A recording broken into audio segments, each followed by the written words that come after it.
नमस्कार दोस्तों, मैं आशा करता हूँ आप सभी लोग अच्छे होंगे। आज दिनांक 15 जनवरी 2023 से करंट अफेयर्स के इम्पोर्टेंट क्वेश्चन का संकलन आपको इस वीडियो में प्राप्त होगा, जो कि आगामी परीक्षाओं के लिए उपयोगी सिद्ध होगा। इस वीडियो को पूरा देखें, स्किप ना करें। चलिए पहले प्रश्न पर।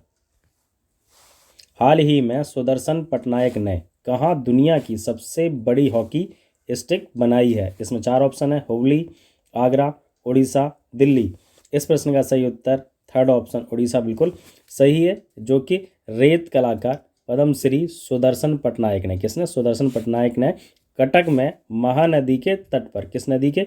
महानदी के, दुनिया की सबसे लंबी 105 फीट, इसकी लंबाई कितनी है? 105 फीट यानी फुट की हॉकी स्टिक बनाई है। किसके द्वारा?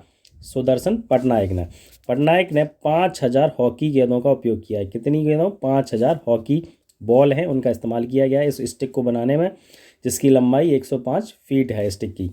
और साथ ही 5 टन से अधिक रेत का इस्तेमाल किया गया है। इसमें रेत का इस्तेमाल किया गया कितना? 5 टन से अधिक, जो राउरकेला में नवनिर्मित, जो अभी नया अत्याधुनिक हॉकी स्टेडियम बनाया गया है, जो कि उड़ीसा के राउरकेला में, उसको, उस स्टेडियम को, यानी बिरसा मुंडा हॉकी स्टेडियम, किसका नाम?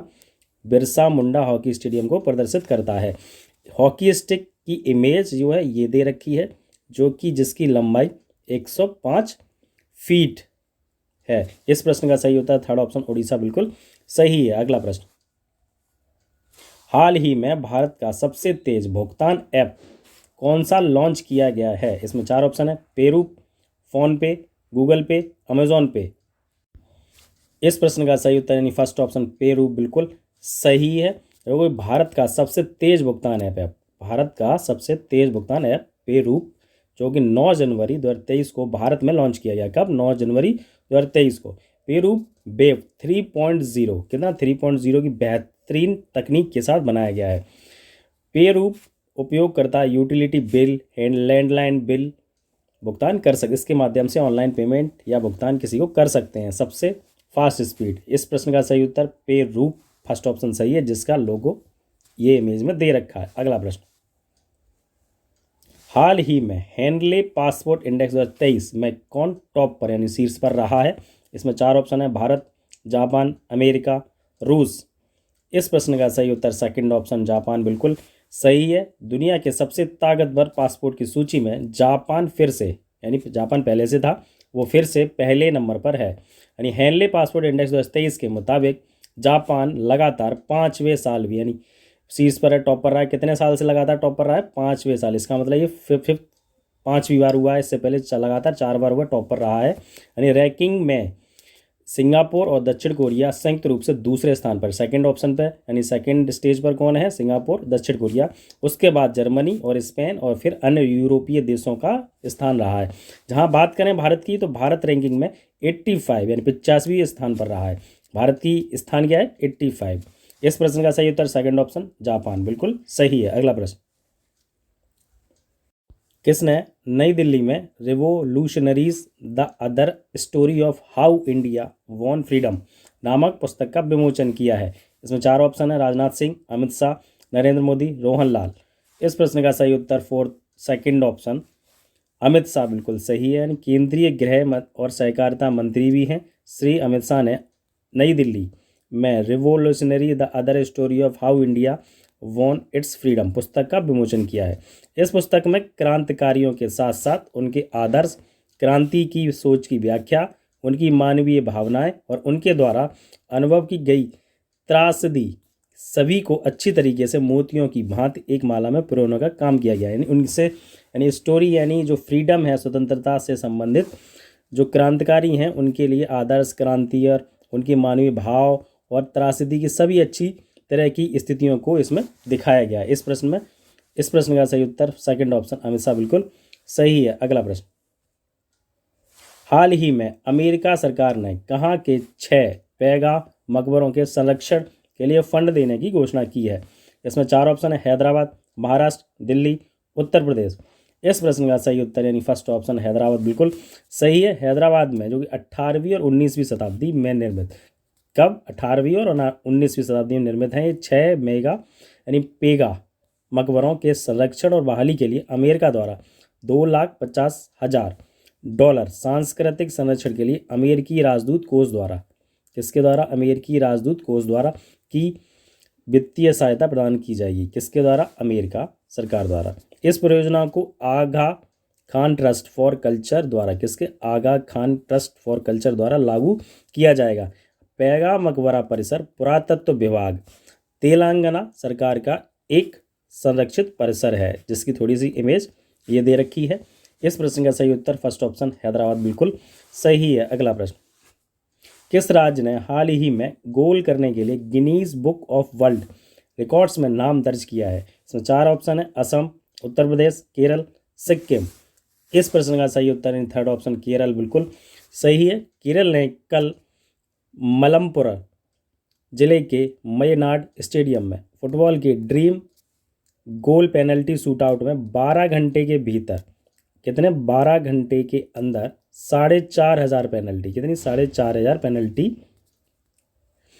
पेनल्टी किक लगाकर Guinness book of world record में अपना नाम दर्ज कर लिया। कितनी? 4,500 पेनल्टी की किक लगाकर।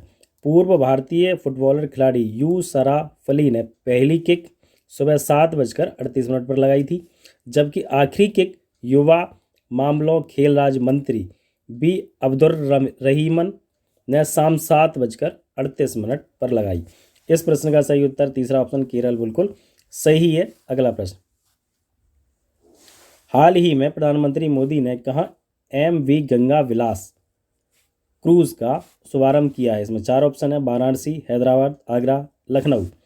इस प्रश्न का सही उत्तर यानी फर्स्ट ऑप्शन वाराणसी बिल्कुल सही है। यानी दुनिया के सबसे लंबे जल मार्ग पर चलने वाले गंगा विलास क्रूज यात्रा को प्रधानमंत्री नरेंद्र मोदी जी ने 13 जनवरी यानी आज लगभग 13 जनवरी को वर्चुअल हरी झंडी दिखाकर, कैसी? वर्चुअल हरी झंडी दिखाकर इस लग्जरी क्रूज को वाराणसी से डिब्रूगढ़ के लिए रवाना किया। कहाँ से? वाराणसी से कहाँ तक के लिए? डिब्रूगढ़ के लिए। यह 51 दिनों तक एडवेंचरस सफ़र पर निकलने वाला यह क्रूज 15 दिनों तक बांग्लादेश से गुजरेगा। कहाँ से? बांग्लादेश से। कितने दिनों तक? 15 दिनों तक। इसके बाद असम के ब्रह्मपुत्र नदी से डिब्रूगढ़ तक पहुँचेगा। इस प्रश्न का सही उत्तर फर्स्ट ऑप्शन वाराणसी बिल्कुल सही है। और जो क्रूज है उसकी इमेज ये दे रखी है, जो कि क्रूज एक जहाज है जो होटल के तौर पर बनाया गया है। इस प्रश्न का सही उत्तर फर्स्ट ऑप्शन वाराणसी बिल्कुल सही। अगला प्रश्न, भारत का सबसे बड़ा छात्र संचालित उत्सव सारंग हाल ही में किस IIT ने शुरू किया है? इसमें 4 ऑप्शन है, IIT Madras, IIT Roorkee, IIT Chennai, कोई नहीं। इस प्रश्न का सही उत्तर फर्स्ट ऑप्शन IIT मद्रास बिल्कुल सही है। IIT मद्रास का वार्षिक सामाजिक और सांस्कृतिक उत्सव है सारंग। यह 5 दिवसीय उत्सव है। कितने दिनों का चलता है? 5 दिन तक, जो आमतौर पर हर साल जनवरी के दूसरे सप्ताह में यानी इस जनवरी के सेकेंड वीक में यह मनाया जाता है। सारंग भारत का दूसरा सबसे पुराना कॉलेज फेस्टिवल है। कौन सा? कॉलेज फेस्टिवल है। इसे मार्डी ग्रास के नाम से कुछ क्विज और संगीत कार्यक्रमों के साथ शुरू किया गया था। इसके बाद में सारंग नाम अपनाया, उसके बाद इसका नाम सारंग रखा गया, उससे पहले मार्डी ग्रास। सारंग 2023 के इस वर्ष के सामाजिक कारण के लिए रामबाड़ लॉन्च किया गया। इसके तहत रामबाड़ एक अभियान लॉन्च किया गया है। यह रामबाड़ अभियान क्या है? इसका उद्देश्य बीमारी के प्रकोप को रोकने के लिए स्वस्थ आदतों को प्रोत्साहित करना है। क्या? स्वस्थ आदतों को प्रोत्साहित करना है रामबाड़ का अभियान का एक उद्देश्य। इस प्रश्न का सही उत्तर फर्स्ट ऑप्शन IIT मद्रास बिल्कुल सही है। अगला प्रश्न, कौन सी राज्य सरकार हाल ही में अपने स्कूलों के लिए वर्चुअल बुक फेयर का आयोजन कर रही है? इसमें 4 ऑप्शन है, दिल्ली, असम, सिक्किम, नागालैंड। इस प्रश्न का सही उत्तर फर्स्ट ऑप्शन दिल्ली बिल्कुल सही है। इस वर्चुअल बुक फेयर का उद्घाटन दिल्ली के उप मुख्यमंत्री मनीष सिसोदिया ने किया है। किसने किया? मनीष सिसोदिया, जो कि उप मुख्यमंत्री हैं कहाँ के? दिल्ली के। यानी डिजिटल प्लेटफॉर्म पर आयोजित मेगा बुक फेयर से शिक्षा निदेशालय के तहत आने वाले सभी स्कूल अपने पुस्तकालयों के लिए बेस्ट किताबों को चुन सकेंगे। किसको? बेस्ट किताबें, बुक्स को चुन सकते हैं। सभी सरकारी स्कूलों के शिक्षक यानी टीचर्स और स्टूडेंट्स दोनों वर्चुअल मेगा बुक फेयर में भाग ले सकते हैं, इसमें प्रतिभाग से कर सकते हैं। साथ ही इस वर्चुअल बुक फेयर में 300 से अधिक पब्लिशर्स यानी जो कि किताबें पब्लिश करते हैं से अधिक भाग ले रहे हैं। इस प्रश्न का सही उत्तर फर्स्ट ऑप्शन दिल्ली बिल्कुल सही है। अगला प्रश्न, हाल ही में किसने अगरतला में लॉजिस्टिक्स जलमार्ग और संचार स्कूल का उद्घाटन किया है? इसमें चार ऑप्शन है, सर्बानंद सोनोवाल, अमित शाह, नरेंद्र मोदी, राजेंद्र सिंह। इस प्रश्न का सही उत्तर फर्स्ट ऑप्शन है सर्बानंद सोनोवाल बिल्कुल सही है, जो कि केंद्रीय बंदरगाह, नौवहन और जलमार्ग मंत्री भी हैं। इन्होंने त्रिपुरा के मुख्यमंत्री डॉक्टर माणिक शाह के साथ बुधवार को अगरतला में, कहाँ पर? अगरतला में लॉजिस्टिक्स जलमार्ग और संचार स्कूल का उद्घाटन किया है। यानी स्कूल परिवहन और रसद क्षेत्र में विश्व स्तर के विशेषज्ञ बनने के लिए क्षेत्र की प्रतिभा के समृद्ध पूल को सक्षम करेगा यह स्कूल। इसे State Institute of Public Administration and Rural Development and SIPARD के तहत स्थापित किया गया है। किसके तहत? SIPARD के तहत स्थापित किया गया है। इस प्रश्न का सही उत्तर फर्स्ट ऑप्शन सर्बानंद सोनोवाल बिल्कुल सही है। धन्यवाद। यह वीडियो आपको कैसा लगा कमेंट बॉक्स में ज़रूर बताएं। आप नए हैं तो चैनल को सब्सक्राइब करें। इंपॉर्टेंट क्वेश्चन के लिए प्रतिदिन हमारे चैनल को सब्सक्राइब करें, वीडियो को लाइक करें तथा ज़्यादा से ज़्यादा शेयर करें। धन्यवाद।